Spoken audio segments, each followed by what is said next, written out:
Yeah, right. It's amazing how many Alaskans winter down here and how many Phoenix.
Oh, hey, great. So we are live. Hey, thanks for tuning in, all you folks on what is that? YouTube, Facebook, or the main places they get streamed. We appreciate you all tuning in.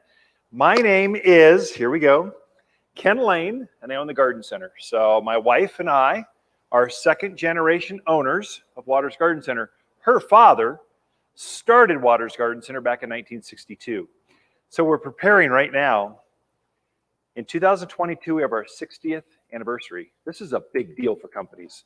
So we're trying to plan grows and connect. So we'll be flying up to Oregon here next week to go search the farms, hand tag a bunch of stuff, kind of preparing, getting ready for 2022. And then the supply chain thing is kind of still, it's a real thing.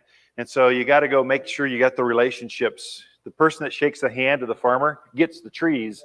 The person just called it in that has a job tomorrow, they don't get it. So this relationship building kind of stuff. So we've been doing this for a lot of years. So Lisa's father retired, gosh, how long? 19 years ago, 2002.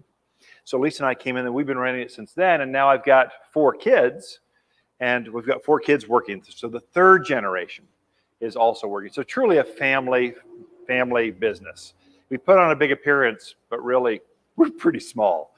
So today's class for you folks tuning in and our virtual in-person students, our VIP students, yes, we're glad you tuned in, but you should come visit us every once in a while. Anyway, today's class is just how do you plant. This is not normal. The mountains of Arizona you have to be more accurate. You have to be more, there's less fudge factor. Whereas in California, corporate move took me back there a few years ago.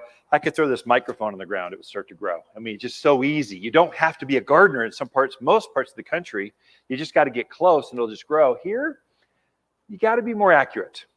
And it all starts with the soil prep. Soil, we don't have any. And so a lot of you, boy, out in the valley areas, that Granville going all the way up to Chino Valley, Paulden, they'll take that backhoe and they'll scrape the topsoil off the ground, which is only a few, maybe an inch or 2 thick. And they scrape that right off and then put your house, your footers, your driveways. And some of you are literally gardening in dead soil. There's not one living thing, and you won't dig and see one worm. You won't see any organics, any mycorrhizal colonies. You won't see any mushrooms growing. Nothing will grow. And so you're going to have to revamp or reignite or charge that soil back up. It's impossible to put 2-3 inches of topsoil throughout your whole yard, but we can do it per plant. And so that's going to be the secret, especially with the real heavy clay soils. So we're going to go deep into how to plant for success, and then we'll go over some new plants you just haven't seen before. In fact, why don't I tease you with that first, just so more folks tune in online. Let's see if we can tease them in. This is a new plant that came off the truck yesterday. That's spectacular. That's a perennial. Mountains are famous for a perennial. So Phoenix would love to grow this, but they can't. It needs winter. It hibernates underground. It's called Rebekah. And so it hibernates underground and then recharges and then comes back fresh, bigger next spring. So every year this will just keep coming up. Also, it's a good, with javelinas and deer and rabbits, they don't like to eat this one. And so it spreads like a wildflower in the gardens. It'll just seed and come up in other places. But Rebekah, very drought hardy. If you're going to kill this, this will be by overwatering it. So it'll just be, it's very, very drought hardy. So that's why it's so good for you. But you only see these really summer and autumn. This is when it's blooming. This is when it looks good. I don't even offer this for sale in the spring because it's basically a tiny green thing in a big bucket. No one's going to buy that.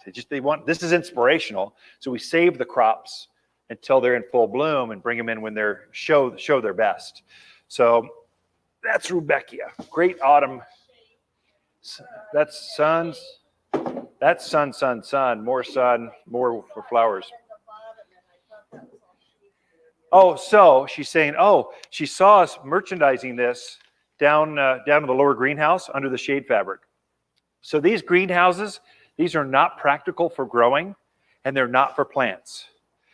The sage structure, the walls, the greenhouses, it's made for people.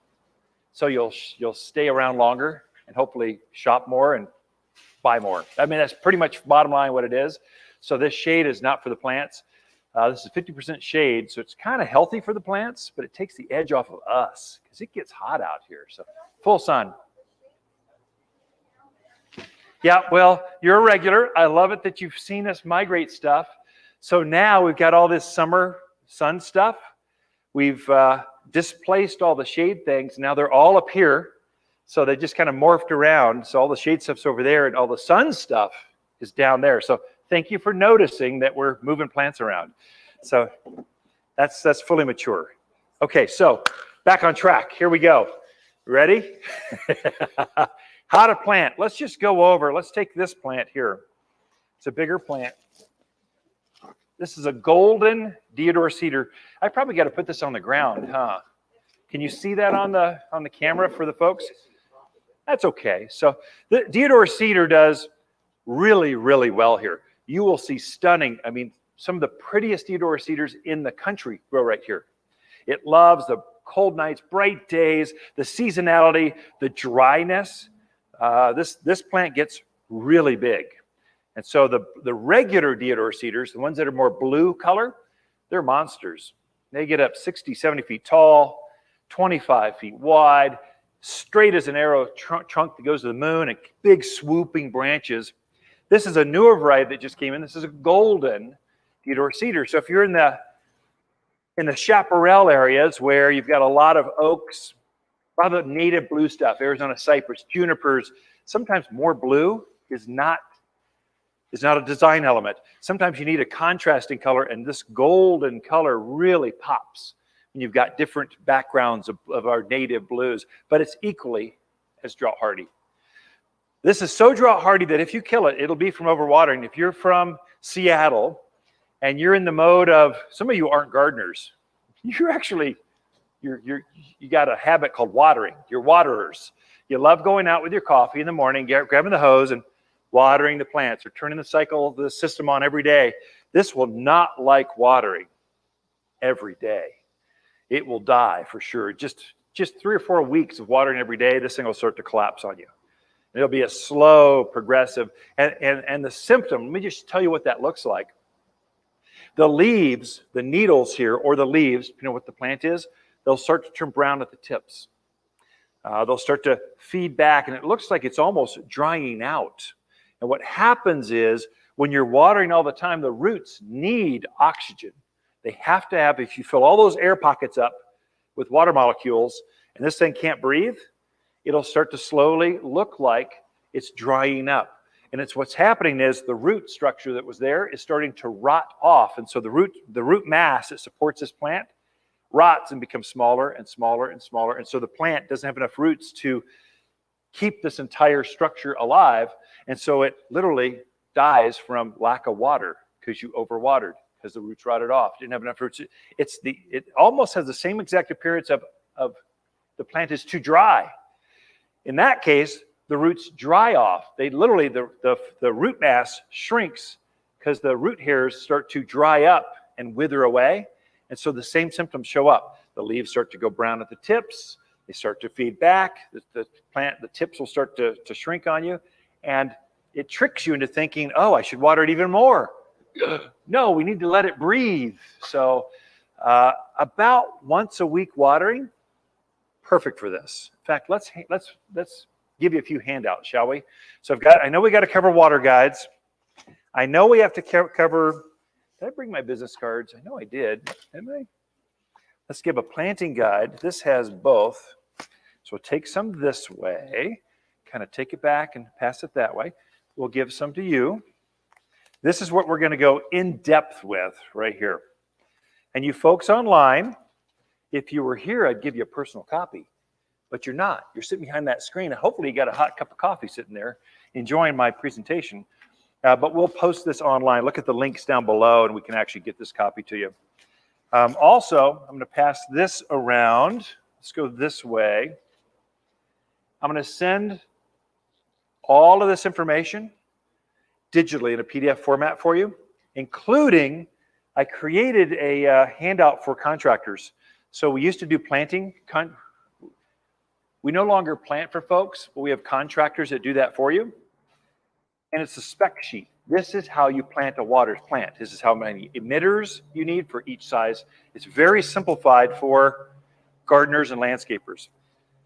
I find it's even more detailed than this one. This is more of our consumer handout. When you buy a tree or shrub, you get a copy of this. This is how you plant. This goes even deeper. I didn't print those out, but I'll get you a copy here shortly through the PDF. Did something blow away? Oh, thank you. So put your email down now. You're the only ones that are going to get it. It's not the whole universe, just the 10, 15 people that are here. So if you're already on our email list, or you're part of our garden club, I'm not sending it to all 10,000 people. It's just going to be to you 15. So re-put your email address down there if you really want that, okay? So we'll go in detail with that. So back to this. So out the 69 corridor, there are huge caliche layers. This is a band of calcium that just layers through the soil. And if you look at the road cuts, you'll see this light-colored band of soil going through the soil. That's caliche. It's basically cement. Water does not penetrate through it. And it's a layer. It's about anywhere from a few inches to maybe a foot. I've seen it up to 18 inches once. It's very rare to see that much. Usually it's in this range. If you've got soil and you run into these chunks of light gray, white layer in the ground, you have to punch through that. Or the plant, what you're creating, you'll have a layer of calcium sitting there. The water will just pool and start to fill up. And you actually created a bathtub effect. The plant won't soil. As soon as you poke through, or if we see that, we'll take the jackhammer and fracture that up so the water will start perking through that layer of caliche. Caliche is a real serious soil impediment to your gardens that are uniquely Southwest. And we've got huge pockets of it out in Prescott Valley, all the way out to Cordes Junction. That seems to be where it really focuses. Up Timber Ridge, that Copper Basin area, going up that way, we'll run into it. We run into more boulders up there than we do caliche, but you'll see it every once in a while. Just be aware, if you see that, I probably need to take a digging bar or just pick through that until I get to the next soil band. If ever you're in doubt when you're digging a hole, your planting hole has to drain. If it sits there and pools in water, you're going to kill everything that you put in there, except for maybe cattails and, I don't know, dogwoods and willows, the really tough stuff. But most things are going to die. If in doubt, dig your planting hole. We'll tell you how big in just a second. Fill it up with water in the morning. And if water's still sitting there at the end of the day, you've got a problem. It's not going to grow there. If you can watch the water going down through the soil as you're filling it, that's magic. The roots will follow that water down into the soil. You've got a real deep-rooted type of plant. The myth of a taproot here in the mountains of Arizona is simply that, a myth. It is not a reality. You do not have a taproot that goes down to China. What it does, it goes down about 18 to 24 inches, hooks a right or a left, hooks, and then just starts running out into the yard. So it has a taproot, but it's just underneath the surface of the soil. And it's because of our rain patterns. Even big natives, big cottonwoods, big junipers, big pinyon pines, you'll see this pattern of about 2 feet down, and then the roots start going like this. And it's what's happening is our rain is so infrequent. When it does rain, it has to pick up as much as it can right away, and that's going to be at the surface. So that's where the nutrients are going to be. That's where the water is going to be. So if you know that's how plants are going to grow, from apple trees to red-tip photinia, whatever the shrub is, whatever the tree is, that's how the roots are going to grow. If you know that, the depth of your pot is only, your depth of your hole is only going to be as deep as your pot. That's as far as you have to go, but we're going wide. So we're going to dig so for this particular tree, a golden Theodore Cedar, I'm going to dig that about, 14, 16 inches deep, whatever that is. I'm going to add a bucket on both sides, and that's how round I'm going to be, kind of saucer shaped. So if it's a 1 gallon plant like this, I'm only going to go this deep, add a bucket on both sides, saucer shaped. If it's a really big box, okay, that's a lot of work. Huge instantaneous tree, it's going to be about 2 feet deep, and probably 4 or 5 feet wide. So the roots are going to go sideways. We want to encourage the roots to go sideways. Also, it makes it easier to water them with a drip system or by hand, whatever. So when you have all this dirt pulled out of this hole, you have a pile on your wheelbarrow or on your tarp or just on the side of the planting hole. Some of you are really going to need to screen your soil. Anything bigger than a golf ball is bad for the plant. If it's big particles, they just don't have enough. They don't have enough water holding capacity around that surface area to keep the plant healthy. You really want to screen that out to below golf ball size. Some of you will actually run into, I was planting some native silverberry, and in my front yard, right there, and I ran into a brick pile. So the front of my house is red brick. They obviously had some left over. They didn't want to pay the dump fee. They just dug a hole and chucked it in the ground, and that's where I was going to plant my plant. If I were to plant inside all those bricks, I pulled out like 8 of them out of there. There's probably more. I just didn't want to do that much work. So you have to kind of screen that stuff out. If you hit a boulder, some of you are going to dig a hole, and all of a sudden you got to get this thing out of the way, and your hole is just this big rock you just pulled out. That needs to go. You might have to fill in some things. So just realize some of you are going to need to screen your soil, especially as you get closer to Granite Mountain. Granite Mountain has got this, 18-inch crushed granite, and then it goes to hard pan, just hard as a rock. It's like hard granite, and it loosened up here. You'll need to screen some of that big chunky gray granite. That is not good for plants. You'll need to get that out of there, put it aside, and so the plants have more root area, more soil to root through and to pull nutrients and water from. Make sense?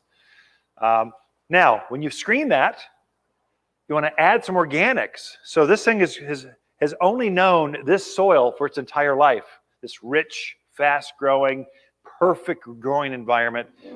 And then you're going to chuck it in your ground. That's going to be hard on plants. And so if you can rebuild that soil around that plant, so it's got some organics, it's got some nutrients, it looks sort of similar to what it's used to, it'll start to root out easier for you. Also, when we add mulch, that's this stuff here. So I can push that back enough. Those folks online so they can see it. This is a mulch we make. So we get this from an old sawmill over in the White Mountains. And this pile of sawdust has been there for 50 years. And we're just screening that down and harvesting that composted material at the bottom of it. So it's locally sourced. It's all the organics it's used to seeing here in our soils. And then we bag it and just clean it up and screen it down tight enough so it's the perfect amendment to your native soil. We made this so that when you've got your dirt, we're going to add about 25, 30% mulch to your native soil, and you're going to blend that all together. If you hit a big rock, I have cheated it up to about 50-50. Seems to be okay. Above, You don't want to plant in this directly. It'll hold too much moisture. Stays too gooey, too wet, it'll stay too wet. So a little bit is good, a whole lot, not good, and is not made to be planted directly into. It's made to amend our native soil. So about 1 scoop of mulch to 3 scoops of your native soil, perfect. You can go up to about 1 to 1 if you need to. So, okay, you're gonna blend this around, just blend all that together, and then that's the mixture you're gonna use to backfill around this root ball when you've pulled it out of the bucket, put it in the ground. Let's give you a quick lesson on which one would be the most root bound. Maybe grass. They tend to be pretty aggressive. Let's just show you. Yeah, it's still not that good, but you'll notice this, you folks online, there's some soil, there's some roots. This is like this is really what you want to see with the plant. It's fully rooted, but it's not, the roots are not swirling around. That's called root bound type of plant. And once roots start swirling, they don't stop. They're just programmed. DNA says just grow in circles. And so that's what it'll do. For this, I would probably be pretty gentle. I might take the bottom. Sometimes you'll see a little bit of the bottom will mat up some on a lot of plants. So I'll usually just take this. My folks are going to have to clean up here. I'll just massage a little bit the bottom to loosen that up. That's about all I would really do.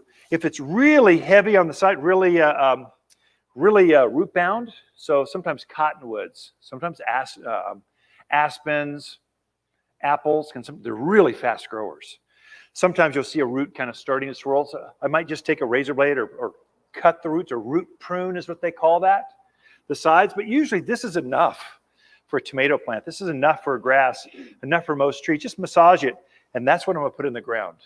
Okay, so a lot of folks tell you, the old timers said, beat it up till there's no soil left on the roots. Don't do that. This soil root ball is keeping this thing alive. We just want to loosen it up so it knows, oh, start growing into the surrounding soil. Okay, so the other trick I can tell you, or mistake I find folks make, what's a good example for that? Let's see here. So something with a tall stem on it. Let's do this. So this is a Mischuto's hibiscus. Isn't that pretty? Again, this is one of the few hibiscus you'll find that grows up here, that has that tropical looking hibiscus flower. This is truly a perennial. It dies back to the ground every year and comes back fresh. This thing will get up about this big. Every year it grows 4 or 5 feet from the ground right back up. And in the summer through fall, it does this. It comes in red and pink, basically. So Mischuto's hibiscus. Is that what they're calling it here? They call it honeymoon hibiscus. Basically, the Latin is Mischuto's, but it's a perennial hibiscus. Now, see this stem. The lesson I wanted to teach you, though, was this soil you see on top of this root ball, don't ever bury it. No matter what the plant is that you're planting, whether it's a tomato, well, tomato's different, berries, fruit trees, shade trees, shrubs, this open air, this needs to breathe. So the mistake I find a lot of folks make is they'll bury it and they'll put dirt up to here, and they've got it buried too deep. And so you'll start to get stem rot or crown rot. There's a lot of kind of rots. The bacteria in the soil will start to eat away at the sugars in this bark area, and in about 6 months, it'll die. So just leave this exposed and you're golden. You're perfectly fine. So don't bury it too deep. And some plants are very sensitive. Any kind of berry, blackberries, raspberries, blueberries, if you put any dirt, even rest there for a little bit, it starts to go south on you. So keep that exposed. I don't have any deciduous trees. Deciduous trees are those that lose their leaves. So apples, peaches, cherries, maples, sycamores. Those plants, that's the sign of a gardener. There you go. They've got a graft, so a good tree will be grafted. So we'll find the perfect specimen. We'll take a cutting off of that so we can get an exact clone. So every tree that comes off that will look exactly like that. We'll graft it onto a desirable rootstock that's used to clay soil, that's used to our kind of soil. So we're taking a certain kind of root in that exact plant, grafting. So you see this little knot right at the base, right where the soil meets the roots, right there, you'll see a knot. That's called a graft. Very common. If you bury that at all, that tree will die within the year at least. It'll die. So keep that exposed. In fact, if anything, drought-hardy plants like this is another one. This is called chaste tree. Super drought-hardy. Let me put this down on the ground. Yeah. I wonder how many pounds of plants I lift in a year. It's got to be tons and tons, literally tons and tons. This is a chaste tree. Where was I going with that? Oh, super drought hardy. Does that help it? Thank you. My lovely assistant, Vanna Ken. So this plant is super, super drought hardy. And so we're starting to loosen up that soil so that we can add some mulch to it, so that if you have a heavy clay soil, you dig it out and you screen it down. Anything bigger than the golf ball, you've gotten out of there. And then you don't add any organics. You just take that soil and put it right back around this root. The second you water it, the first time you water it, turns right back to the clay soil that it came from. It goes right back to this heavy, thick. I mean, some of you out in Prescott Valley, when it rains, you walk in the soil, your feet will just start adding inches to the bottom of your boots. It's so thick. Plants don't like that. You want to add that mulch so that it keeps that soil aerated, keeps the soil separated, allows the roots to get through it. As you get into more granity soil, loose kind of soil, the water just goes whoosh right through it. So it's hard to keep things watered and fed correctly. There you're adding mulch so that it holds water around the root ball, allowing the roots, encouraging the roots to start growing in that surrounding soil. Otherwise, you'll struggle to keep that thing watered enough. So there's reasons that we're doing this. Also, you won't find any living things in your soil. So once you start adding some organics, instantly, roots start showing up. The worms start showing up. Mycorrhizal colonies, which are these gray kind of fibrous hairs that grow in the soil where organics are, start to show up. These are really good things. Plus, we're injecting mycorrhizal fungi into our water. So all of our plants have that because we know you've got dead soil.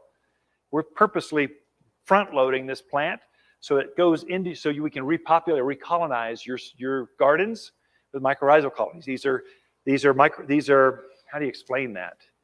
Organics, or a living organism that attaches itself to the roots. So it's like an extension of the plant's roots. It allows it to be more drought hardy. It allows it to want to root faster. And so we're trying to help you with that. It needs some organics to pull that off. So you got to add some mulch around that to really feed those and encourage those root hairs to start growing. This plant, probably once you got it planted, maybe twice a week watering, not every day. And some of you with heavier clay soils, maybe once a week, deep soak. The big mistake I find water-wise that folks make, this is really for folks in the Northwest where it's more humid, Northern California, that they think, well, it used to rain every day in my house in Oregon. I should water my plants every day here. That's not how it works. So you really, to turn your drip system on every day for 10 minutes, a drip system typically, if you're using drips, a lot of us do, I say most of us, have drip systems or micro irrigation. And those of us that don't, we should, because it pays for itself within just one season. So it's just very efficient on water. That drip emitter, usually you run it for an hour, it'll have 1 gallon of water. It takes an hour to put 1 gallon of water through that system. It's so efficient. It drips it right into the ground, and every ounce of that goes right into the ground at the root level. And so none of it is wasted, evaporating off, or the wind exposes it like a pop-up sprayer kind of system is. So it's very efficient. Well, you need to run these systems for hours before you get enough water going to that root, through that root ball. So a 5-gallon plant is going to need about 5 gallons of water a week, especially the first year when it's growing. This is a 10-gallon plant. This is going to need about 10 gallons of water a week. This is a 1-gallon plant. This is a 2-gallon. Needs about 2 gallons of water. So whatever the root ball bucket size, that's about how much water that plant is going to need. And that's in your planting guide that you've got. So there's a water guide on the back. So grass is probably going to need about twice a week watering. So there I might put a 2-gallon emitter on there and run it for an hour. So you can adjust your head size for your timer. You have to do a little bit of math to figure out how much irrigation, how much your system is going to put onto that root ball. A lot of you have very established landscapes. Like I've got full-on landscape. It's beautiful. But I'm also a plant guy. I love plants. When I see new plants like this is more traditional Rebekah. This your grandparents grew. But this is a freakishly weird new variety. When I see this, I go, oh, I gotta have one of those. This will be in my backyard this weekend. So this is the same plant, but just different color. We've never seen this color introduction. I want a new plant. If you add some new plants, the way I think about it, I'm gonna keep my drip system programmed to make the whole landscape happy. And if I need to, I'll supplement or hand water that one extra time. That week, for that first year, plants are more sensitive. Their roots are stuck. They're only this big. It takes them about an entire season to finally get their roots out further enough so they're as robust, as hardy as the rest of the landscape. So this is a true native. This will naturalize by itself. This plant gets up 12 feet tall, vase-shaped, and butterflies and hummingbirds will be flocking to your yard because it is a pollinator like I've never seen. So it's got a lilac kind of flower, but it blooms summer through fall. But very, very drought hardy. Its fall color is kind of an aspen gold color. It's very, very pretty. So usually multi-trunked. There again, let's see what the roots look like here. So that's perfectly that's exactly what you want to see with your roots. You see how it's matted just a touch on the bottom? There I would just simply massage the bottom, kind of open up the roots, and as you're massaging that, these root hairs will kind of float out to the side. And now I've loosened that up so it'll start growing in the direction that I want. So all these roots will start growing out sideways. It'll take about a year till it's finally filled that root planting hole that you put in there. Oh, leave this exposed. Don't bury. This is super drought hardy. If you were to take some soil and start burying this trunk, this guy would be doomed. No matter how tough he is, he just doesn't like water touching any of the foliage kind of stuff. Okay.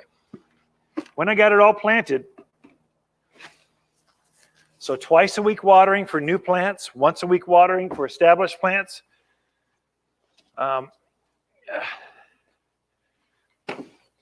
When I backfilled with that mulch soil blend that you just put together, you backfill and you pack it in as hard as you can, just stomp on it. It's like the bigger that we need, those 200-300 pound men out there pounding on that soil to really pack it back down. And then when you water it, it'll really, that hydraulic level just really gets it to settle back down.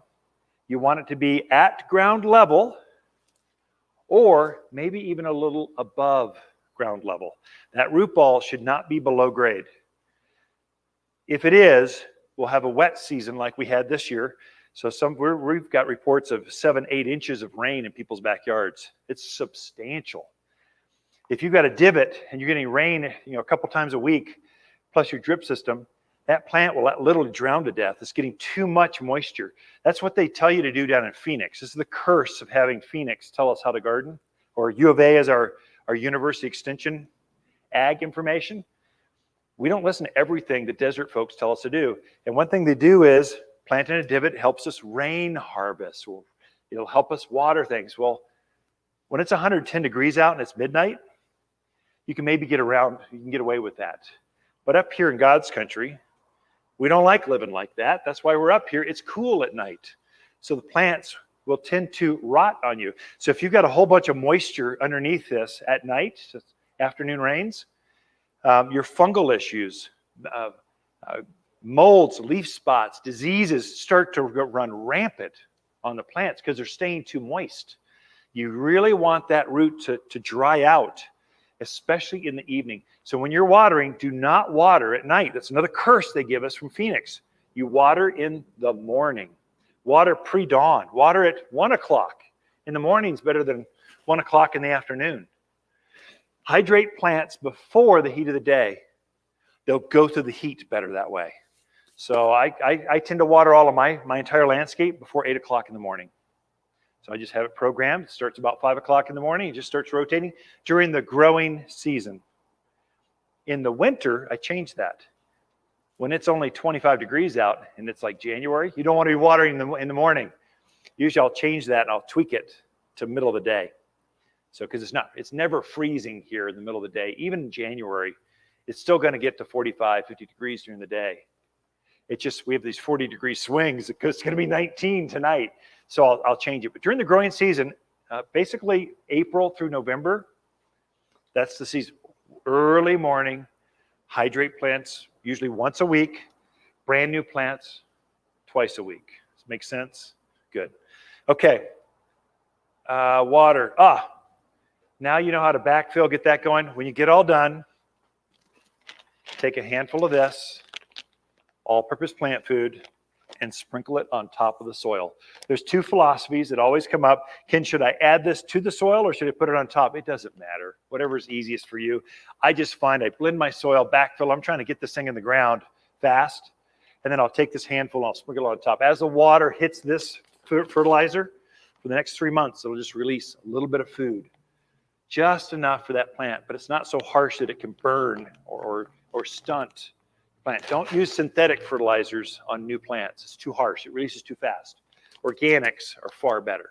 So it's a 744 blend we put together years and years ago. It's really good for getting new plants going. Okay. And then I'll water it in with root and grow. Let's see if I can get that close enough for the folks online. How many people are online, by the way? 20. Oh, hey you all. Glad you're all tuned in. So this is a compost tea we make. So we actually boil down some organics and come up with this compost tea. This is for transplant shock. The plants are it's like brain surgery and heart surgery at the same time. When you take this plant out and put it in the ground, it is gonna freak out. This helps stabilize it, kind of lulls it into wanting to grow. So this is going to stimulate those roots we've massaged and to start growing into that surrounding soil. And the bigger the root you can get, the better. Our planting season, so I'll water this in. I'll use this every 2 weeks until I see the plant stabilize. I'm seeing new growth. And once I see new growth and it's obviously taking, I don't ever give it this again. Now I'm letting the all-purpose food do the work. So I'm guessing you're gonna do the root and grow at least twice, maybe 3 or 4 times, but usually twice seems to be pretty good if you really prep that soil right. It's pretty good on things. And then I don't use this again. This is like a magic houseplant food, by the way. It is unbelievable how it grows, like dracaenas, pothos. Oh my gosh, I'm stunned. Okay, that's it. Any questions? You pretty much have the handout.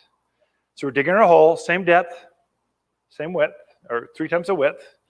We're screening out anything bigger than a golf ball. We're adding about 25, 30% mulch to that soil, blending it together.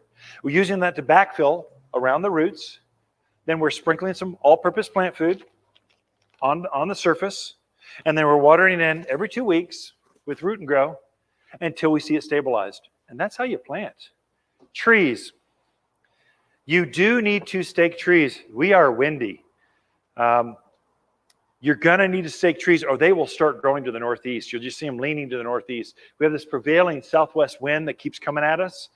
And if you plant a peach tree and it loads up with peaches next spring, you haven't staked it and it's leaning. Literally, I've seen, even this year, I've seen two trees, they fell out of the ground. They just fell over. They just literally too much weight, fell over. You want that weight to be right on. Snow for evergreens. You don't want it to be leaning at all. You want it to be straight as an arrow. So when the snow does come in November and March, those are real heavy snows, really dense, kind of half rain, half slush, half snow. It waits on that plant. It just can fall over. For an evergreen, it's not going to kill it. You'll set it back up, but you lose all those root hairs that were growing out. You lost them. Now you got to set it back up and start over again. Just keep it staked, keep it straight, and you'll get better uptake. You get better, straighter, stronger trees. And once they start growing crooked, there's virtually no way to get it to straighten back up. They're just solid. They're like a piece of stone sitting in there. So stakes are important. This is a white butterfly bush or buddleia. So butterfly, we're famous for butterfly bush. Your parents grew that dark night. They're real purpley, really tall. This thing's monstrous. We're coming out with new introductions because it's so hardy for the mountains of Arizona.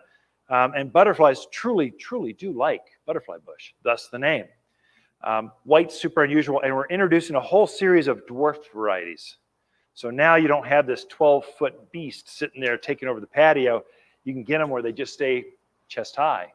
We even have some new ground cover varieties. So white's just super unusual. Purples and pinks and reds, very common. So you're starting to see a shift right now. So your planting season, we should cover that. We're at zone 7. I mean, you should be asking that. Zone 7 is we need plants to go down to 10, 5 degrees. If you're up on the ridge lines, Highland Pines, Groom Creek, these areas, you're zone 6. You need plants to go down to 0. It's just a touch colder there. And then you're seeing your planting season starts usually in March. So we are starting shipping plants in as into February, March. All the evergreens will start coming in. Fruit trees, it's a good time to start putting those in. As we get into spring, like April and May, that's going to be your lilacs, forsythias start to bloom. We're full spring at this point.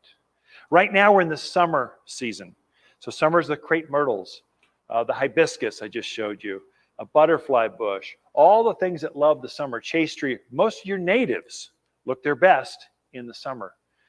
Some of your things like crepe myrtles, grapes, cotoneasters, they do not like spring. They just sit there and they look basically bare until it is actually the nighttime temperatures stay above 50. Then they'll start to leaf out. So folks will start freaking out, calling us, going, my crepe myrtle, I think it died. And it's May, it's Mother's Day. I'm going, no, just give it time. It's been cool. Let the warmth, let the soil warm up. Then all of a sudden it takes off. And now they're in full bloom. And they'll stay that way through fall. I think of the monsoon season as another planting season. I actually have more success planting now than I do in the spring. It's because the soil is warm. We do have some more humidity and just things, once you put it in the ground, it takes off. It just immediately starts growing. When you put things in the ground in spring, what happens is the ground is still pretty cold. And so it takes a while for them to start to root. So you'll see them kind of start to grow and then they shut down, they start to grow. They're less, right now when you put things in the ground, they just take off. You can watch them grow. And then for you folks in the Midwest, the most popular time for big plants, fall. Fall is for planting, autumn's for planting. That's a big deal. As long as you know you need to water in the winter here in the mountains of Arizona, that is a very successful time to plant. You'll see a lot of the big spruce trees. So we're starting to bring in spruce and pine now. We're gearing up for the winter planting season. So we're so mild, we truly don't freeze and lock into place like the Midwest, Wisconsin, 8-foot frost line. You can water things in November, never water them again until April because they're locked in ice all winter. They don't grow, they're not doing anything. Here, we don't do that. We live here because it's so nice. So your red-tip photinias will continue to use a little bit of water, not a lot, but they'll be using some of your spruce and pine. They still use some water. They're forming their buds. So you'll need to water November, December, January, February. Typically when we have our drip systems off, got to at least go out there by hand and water it twice a month. Twice a month watering through winter. So it makes sense. So the growing season twice a week. In the winter, twice a month. And that's going to take the edge off. We just came out of a hard drought. We might still be in drought. We don't know if we're in drought, but we had some moisture, but it was dry for 2 years before this last rain cycle. Those folks did not water last winter. Have you seen all the dead trees, dead plants in your neighborhood? That's because they did not water. You can just tell who didn't water last winter because it was so stressed. They turned that irrigation off and still didn't see any moisture. The plants died last winter. So those are all, if you were to simply water twice a month, that would not happen to your plants. Keeps them healthy, keeps them growing. Actually, you'll also get better growth next spring. You'll get more fruit blossoms on fruit trees. You'll get more shade growth, more elongation on your shade trees. You get more, the candle growth on your pine trees will be better if you water in the winter. So it's a game, it really makes sense. Also what you'll see is a change in the flowers. In March, we'll have these beautiful hanging pansy baskets. Pansies love the cold. They love the spring. Lettuce, spinach, they just grow like crazy because they love the cold. What you don't find are tomatoes. They don't like the cold. Well, wait until May, June, July. That's when the tomatoes kind of show up. They like the summer. They're tropical plants. Marigolds, they kind of like that cool season. This is kind of a leading edge of each season. We'll start to get these in April because they'll take quite a bit of cold, some chill factor, and they bloom nonstop. And we just had this first crop come in of autumn flowers. So this is when the mums, asters, Dusty Miller, marigolds, a whole series of plants that will bring in now through, they'll be in bloom till first part of December. And so you got kind of 3 distinct seasons. Spring, that summer season with the monsoons, and then the fall planting season. Those are your 3 distinct seasons. And we can take advantage of all of them, and it's because we're so mild. It's just not hot in the summer. I know it's going to be 100 today, but that's not hot to a plant. 110, 120 is, but it'll take, and it's only for a moment, then it's real cool at night. The secret is the nighttime temperatures are cool, so plants just take off. All right, let's keep going down the list here.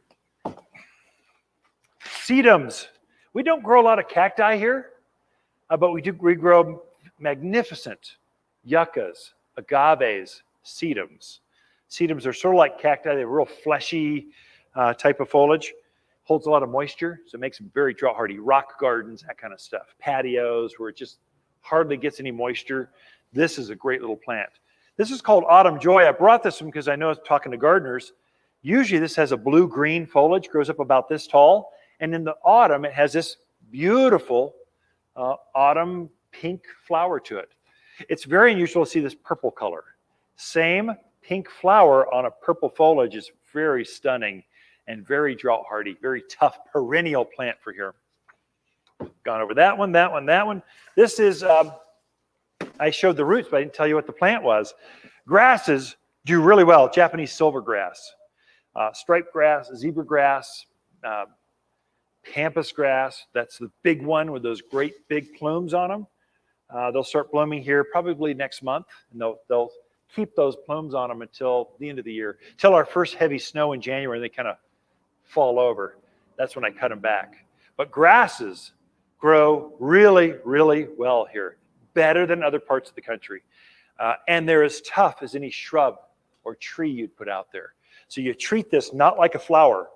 You treat this and water it like you would your shrubs, redtip photinia, silverberry, cotoneaster, or your trees like maples, sycamores, oaks. This is how you water it. A couple times a month, it's good because it's got this very deep, fibrous root mass.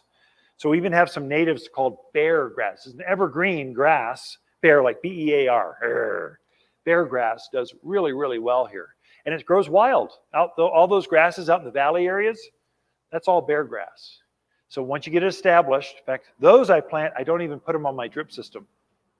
I just water it by hand that first year because they're so robust. Or if I do, let's say there's a blue flowering shrub about this tall. It's called Russian sage right now. It's very, very pretty. It's stunning, summer through fall. This is its time to shine. Autumn sage, kind of the same way. These plants, they're so robust, I might put them on the drip system that first year. Then I'll take that emitter, I'll bend it back and tape it off. It's because I know it's probably established and go by itself. And I'm a gardener. I like caring, nurturing for plants. So I tape it off. So then if you need it, I can always untape it and bend it back and let you be watered again. I've never done that for a native. They never seem to need it. It helps me mentally garden better and nurture them. So I would say sometimes these really heavy, hardcore natives, you almost don't even need a drip system, but you need to care for them until they get their roots from that little mass out. The mistake people will make with a new pinyon pine or ponderosa or the ground cover sumacs, these real native, hardcore plants, they put it in the ground, they spit on it with a little bit of water, they go and grow. You're a native, go do your native thing. And they never nurture it enough to get it rooted into the surrounding soil. You need it that first year. It's really important to get those roots out. Once it's rooted, then it can go on its own. Or with like Arizona cypress. This is a big plant, big blue plant. Gets 20 feet tall by 12 feet wide. A lot of folks plant that for windbreaks, privacy screens. There, I'll water it and nurture it until it is up to size. So I might keep it on that drip system for 2-3 years till it quickly gets up to what I want, and then I cut it off. So nurture it until it gets to the size where it's performing what you want it to look like in your yard. Then you can cut it back. Otherwise, it'll be on our same native cycle. Grows a little bit in spring, takes a break in summer till the monsoons come, grows a little bit more. You can actually bridge that gap and keep that thing growing. Okay, here's a couple others. Let's go over flowers. Penta, this is a butterfly magnet. If you want butterflies, painted ladies, monarchs, swallowtails, they all love this particular, they're just drawn to it. And I don't know why. It's a summer plant. We don't have this in the spring. You only see it in the summer. But it's a great plant for full sun, just bright. You're going to see butterflies all over this every morning. This is another one. This is Vinca. Does surprisingly well. These are the ones we plugged in the downtown hangars. I don't know if you've been around the downtown courthouse. Those are our flowers. And so we needed tough commercial grade, like they need to be able to withstand like abuse. They're right there on the street, pollution, people doing all kinds of crazy stuff at night. We put Vinca in because you can't kill this. And if you miss a watering, the water kind of, the kid got sick, I can't go out there this morning, I missed it, this will still live. Then we put potato vines and petunias. That's kind of the mixture you're seeing. Very good plant for here if you want an annual flower. These two are annuals. Grows like crazy for a year and then dies in the winter. This will be dead by December, both of these, pretty much. Then your shrubs, these are really tough. These are two companion plants, full sun. I would say they need at least 6 hours of sun. If you gave them all day, if it could be 24 hours sun, it'd be great. Put it surrounded by chocolate-colored rock. It would love all the radiant heat. It would do well. This is barberry. Just does this. This cute little knee-high shrub has this bright red foliage to it. Very tough.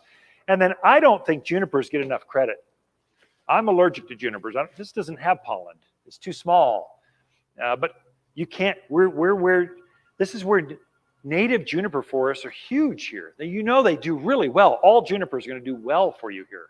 Takes the winter, takes the dry. You can grow this in the ground. You can grow it in a pot. You can grow it in a raised bed. It's just tough. And it just keeps doing, this is called Japanese juniper. It just gets these long tendrils, and so it'll actually turn into this 8-foot round juniper. So great for erosion control. Holding that ground, it's starting to wash away. Plant this, it'll hold the roots. The roots will hold that ground in like nothing else. So junipers. Oh, and I'll leave you with this one. So red tip photinia is the #1 seller. I put all my kids through college by selling red tip photinia. That one plant alone, we sell tons of. I would never plant that in my own yard. It's not a good plant for here, but it's the #1 seller because it's cheap and it grows super fast. Well, that just makes it economical, but it's a high maintenance, tremendous disease prone. Deer eat it. Kind of everything that could go wrong with it can go wrong with it. And it gets monstrous, 12 by 12 by 12. It overpowers its space. For me, I plant cotoneaster or cottoneaster is how you spell it. This is red clusterberry cotoneaster. Again, evergreen. Flowers, white in the spring, like a red tip photinia. Has this great evergreen foliage to it. And then in the summer through fall, has those flowers will turn into red clusterberry, berries of clusters of red berries. Very, very pretty. Birds love it. Super drought hardy. I would say it takes half the water that a red tip photinia does. And animals don't eat this. It doesn't get the powdery mildew like some of the others does. It doesn't get shot hole like the disease stuff. There's some diseases get on evergreen, broadleaf evergreens. It's a good plant. Another one I use a lot of, I don't have it up here, is a silverberry. It's another name. It's a native. It's got a leaf about that big. And I plant that one in place of red tip photinia because it's a native. Once you get it up to size, I never water it again. It takes far less pruning, gets up about head high, about this wide.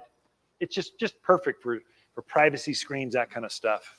And then I'll leave you with this. I'm going to take a couple questions if you need them.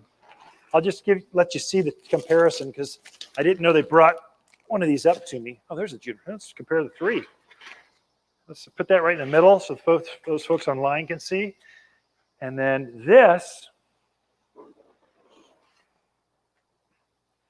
is regular Theodore Cedar, 60 by 25. I mean, it'll fill up this whole part of the greenhouse. It's huge. This is its cousin, golden Theodore Cedar. It doesn't get as big. It's about half the size of this guy. It just has a gold splotch to it. Very, very pretty. And then this is Italian Cypress. It's called Tiny Towers, Italian Cypress. This is, again, Italian Cypress. Grows to the moon, only gets about this big around. So it's like a pencil going up. Great for defining entries, property lines, corners of houses. That's how you use it. For this, I planted this in a big pot on my back patio to soften the pillars. I've got a deck above me. And you know those support beams, they're not the prettiest. So I just planted one of these. And actually what I did, I planted one of those. I did this. Here, let's just show you. It looks great. It's in a big pot, probably this big around. It'll last for a decade. Eventually it'll grow out of its pot, but then I'll be bored with it and I'll want a new one anyway. I do own a garden center. I just did this. And so when you come to my backyard, I got this beautiful Mediterranean, can you see that over there? Sorry about that.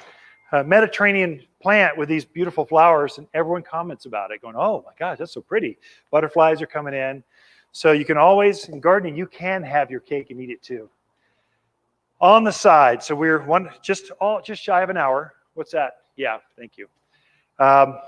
Bugs are bad right now. Let me just give you, it's not part of the class, it's kind of a freebie. This is your bonus online. Here you go. Hey, while you're on there too, could you do us a favor? We're competing with like Home Depot and Lowe's. They're like behemoths.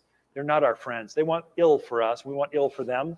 But one thing that helps us, Google, if you like, subscribe, or even make a comment, man, we get ranked like tenfold for a little company to have you just kind of interact with us for a moment. That'd be hugely helpful. But bugs, let's go back to this. I'm going to send for you too, I'm going to send that PDF, how to fertilize, because you need to fertilize more regularly here. It'll tell you when and what to use for fabulous plants. Sayonara is the best bug killer I've been able to find that you can buy over the counter. That won't liquidate your dog and your cats in the backyard. This is safe for birds. It's not safe for birds. Keep them out of there until it dries. Once it dries, which is pretty fast, but grasshoppers they'll literally quiver and fall over sideways as you spray them. I mean, it's very gratifying. Blister beetles are going to be here. We're starting to hear rumors of these swarms of beetles that come in, they land, they strip the foliage off your plants. Every summer they show up. And you need to be ready for them, because when they show up, it's not like you have time to go to the garden center tomorrow and get your, what's this bug killer, come back. The tree's stripped by the time if you wait a couple hours. It's just not one piece of foliage left. So when you see that, you want to have a hose and sprayer and hose stuff down. For me, right now, I have ants. Little tiny, tiny black ants. They're coming into the kitchen. You don't want to do that in my house. I'm going to come after you and your kin. And so I sprayed the entire base of my house with Sayonara last weekend. I don't have ants. So I created a barrier between me and the house and the gardens. And then I kind of know where they hang out. I've got quite a bit of riprap. These ankle buster kind of sized rocks, river rocks, kind of lining the dry wash, lining the hillsides. I know they like hanging out underneath there. So I just said, okay, hose down that area, those rocks. And I got rid of my ants. Very, very effective. If you hit the bug, it will kill them. And it's not as toxic as malathion, diazepam, some of these hard chemicals you can buy. It doesn't stink like the malathions do. That's really toxic waste. I would never sell that in my garden center because I don't want to use it. Why would I sell it to you so you could use it? It's too dangerous. This is just as effective and not as dangerous as some of those other toxic things. But if you have bugs, look at this. And then one other thing I'm doing right now, I am fertilizing everything in my yard. I'm taking advantage of the rain. We're not done with the rain. Our rain cycle kind of stays with us through September typically. Maybe early October, somewhere in there it tends to shift off and then we go dry again. But now through then, we can have weekly rains, pretty common. So this is a normal cycle for us, monsoon cycle. Take advantage of that. So it's another growing season, another planting season. The things that bloom a lot, my pampas grass, I'm fertilizing with superphosphate right now. Autumn sage, it's a cute little shrub about this big that hummingbirds love. Red flowers, pink flowers, different color flowers, but loves blooming through autumn. That's the name, autumn sage. Roses, some of the best flowers can come right now through the end of the year. Better than spring even, because we don't have the thrip issues and the aphid issues. It just puts on a nicer, superphosphate is 0,18,0, 0,18,0. The middle number is what causes flowers. If you want plants to flower more, give it a handful of this, and it'll supercharge that plant so it flowers more for you. What I'm doing for everything, I'm fertilizing everything in the yard with this. This is your meat potatoes, kind of hardcore. Keep it growing, keep it green. This will actually accentuate the reds in my maples coming out this fall. It'll just bring out more of those colors, and it'll help them grow some more. You can take advantage. If you got hit by hail, some of the parts of the city ravaged by hail. I mean, we're talking strip the trees of hail, like took windows out of your car. It was bad. Fertilize it with this. It'll re-leaf and come right back at you. So it'll help. So, but everything in the yards, from flowers to lawns to trees to shrubs, should have this right now. And if it blooms, I'm adding some of this. Those two tips, I think, it'll be a game changer. I mean, you walk down your road going, they got to be a gardener. Just because this thing right here, go, wow, that's really good advice. And bugs, sayonara. This is ready to spray. You put your hose right here, turn it on, just automatically sprays at the right ratio. So we've got it in several forms that can help you. With that, we are done. Hey, let's go to folks online. Any questions there? Anything you want? Okay, so they get one, then we go on here. How about that? Sharon would like to know when she can plant Theodore Cedar. So Sharon, when can you plant Theodore Cedar? I've got them right now. You can plant them now. We plant year-round here. What you'll have is crop rotations. That's what's going to limit you. So Theodore Cedars we try to have year-round. The problem is gardening is back in favor. And there's a building boom going on in the entire Sun Belt. That mixed with, remember that ice storm that hit Texas, that central part of the country? It killed everything. So they've sucked up a lot of material. So you got several factors, COVID supply chain. Texas freeze actually caused more disruptions for us. But we try to have Theodore Cedars year-round. I have been out twice this year. The variation can vary. So that's one. Theodore Cedar specifically for you, Sharon. Plant it when you can find it, and don't wait and assume that it'll be there for you next week, because the crops will run out. Then I'll go looking for more. So that's kind of lilacs. They're best planted in the spring. I'll have 12 different colors and varieties and shapes. I have one right now because it blooms in the spring. That's when it's famous. Right now, I just need one for the landscapers, so I could sell. So if they spec a lilac, they got one. But there's more butterfly bush now. Butterfly bush is also called summer lilac. So it's the one that takes center stage. So now I've got 12 different varieties of butterfly bush, whereas in spring, I only have one.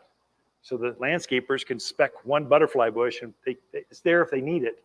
But now's the time you want to plant those. You'll get that seasonality of things showing up. Yeah. Oh, anyone out here? Yeah.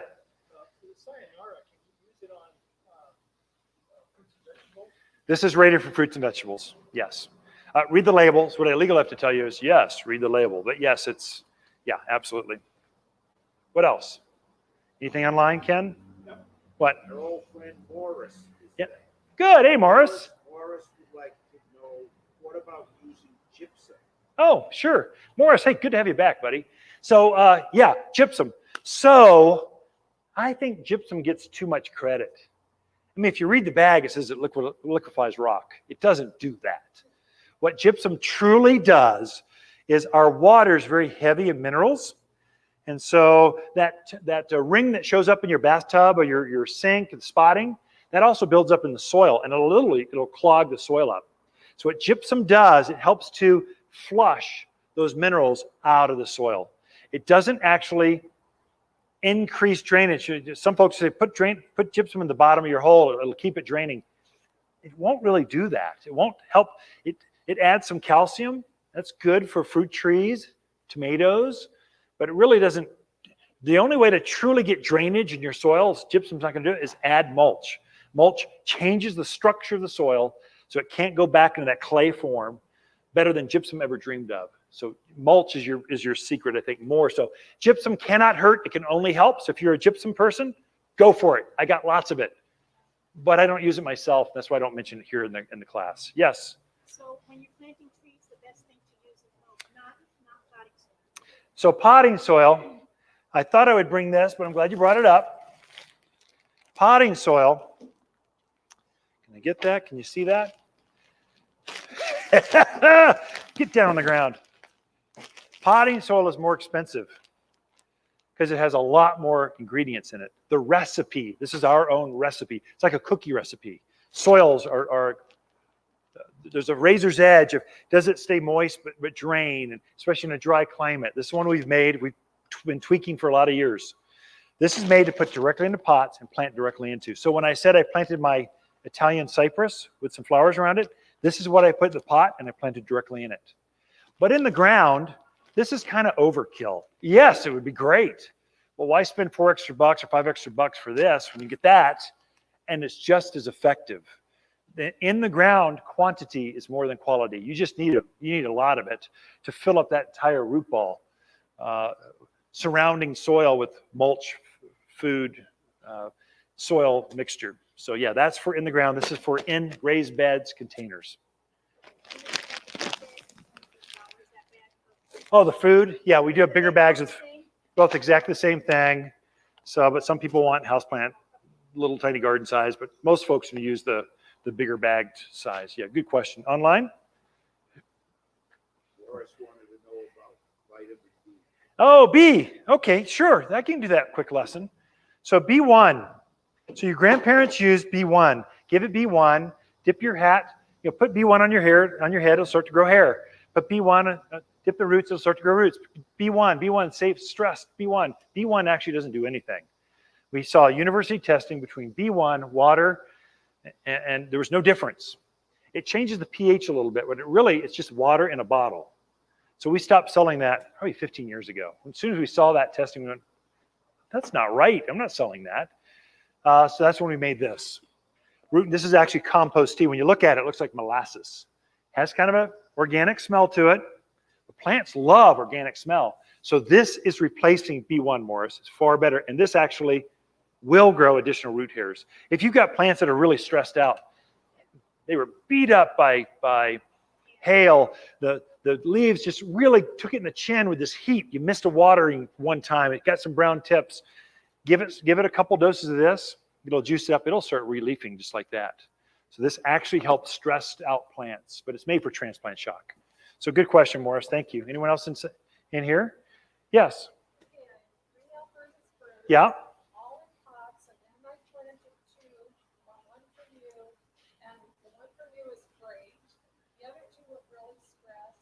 Okay. So let's just reiterate this because she just gave us a testimonial. We'll get your testimony on film here. She's got 3 Alberta spruce. The one she bought from us looks really great. The other 2 are stressed out. Why? What can I do? Did I get that right? So with the other ones, for you specifically, get a bottle of this. Unfortunately, Alberta spruce, they only flush growth in the spring. But what you're doing is you're setting the stage for next spring. It just goes woo and looks good. So for you, what I would do on those, because it's going to be March, first part of April before it starts to flush new growth, but it will start budding. You'll start setting those buttons. That's where the new growth is going to come from. You want to set the stage for that between now and next, 5-6 months from now. I would actually sprinkle some of this around the roots in the pot. It's mild enough, you're not going to overdo it. And then I would water it in probably once a month or so with this. And that'll, next spring, it's just going to go, whoo, take off. And you'll never know. It'll catch up, I think. And then, yeah, you heard it here. Buy your Alberta spruce from Waters Garden Center. They grow better. Just poking at you. What else? Anyone online? Morris, no more questions from you. Morris just said, Thank you, Morris. Morris. That's awesome. Okay, I'll hang out around here. We got one more, and then I'll just hang if I didn't get your questions, and then look for an email from me. It'll be short and sweet. Probably just me, and you'll have my personal email, so you can ask me stuff. Send a question back, but you'll have those three: how to water, how to plant, how the contractors, how to make sure you tell your gardener, put this many emitters for this size plant. You'll have all of that in your inbox here this afternoon. Sound good? So you had something else? Okay, so in my head, the super phosphorus, you said, is to get more fruit. To get more flowers. What is that versus the flower power? So, flower power, this is 12, 48, 8. So nitrogen, phosphorus, potash. Nitrogen, we made this food decades ago because I sell literally thousands of hanging baskets for Mother's Day. It's like hordes of men come in with kids buying flowers for mothers. It's just fun. It's fun. They took those baskets home and they grew them for 3-4 weeks, and they stopped blooming because they weren't being fertilized enough. They're covered in flowers here. They're beautiful enough to give to your moms, and then they were just green blobs in a bucket. That is not good. So we created this. This is kind of like a miracle grow. I hate to say that out loud because we're not allowed to use that word in our store. Miracle Grow and morose both start with M. We have those kinds of sayings. Miracle Grow is not good for plants. It's salt-based. It'll clog up your pores. It does more damage than good. Don't use Miracle Grow. This is not a salt-based fertilizer, and we just supercharge the phosphorus. So it's instantaneous, available for flowers. Mainly, this is for flowers. So better for hanging containers. Yeah, window boxes, raised beds of things where you've got your watering can you like to fertilize. This is more for out in the yard, the shrubs. I was mainly thinking if your grasses aren't setting their plumes, you need some of this, especially pampas grass, your butterfly bush, all the crepe myrtles. They will all benefit from this, and you get more color out of things. This is going to get more fall color. You're fertilizing now for your great fall color. So if maples turn more of a yellow or orange color instead of bright red, it's because the pH was too high. This helps to correct that and brings that color out. And you need to be a season ahead. You all are gardeners. You know, you're always a season ahead, or you see the work you did here, you see it later. So you're fertilizing now for the work later. Makes sense? And you'll have that handout how to fertilize here shortly. Just follow that. You will have a stellar yard, just beautiful. Okay. With that, I will let you go. Thank you for tuning in. Remember, don't forget to like, subscribe, make a comment. Thank you, Morris, for doing that. That ranks us more than you can ever dream as a small company. We just don't have the ad budgets the big boys do, but we compete head to head with them. And then I'll hang out here if you got more.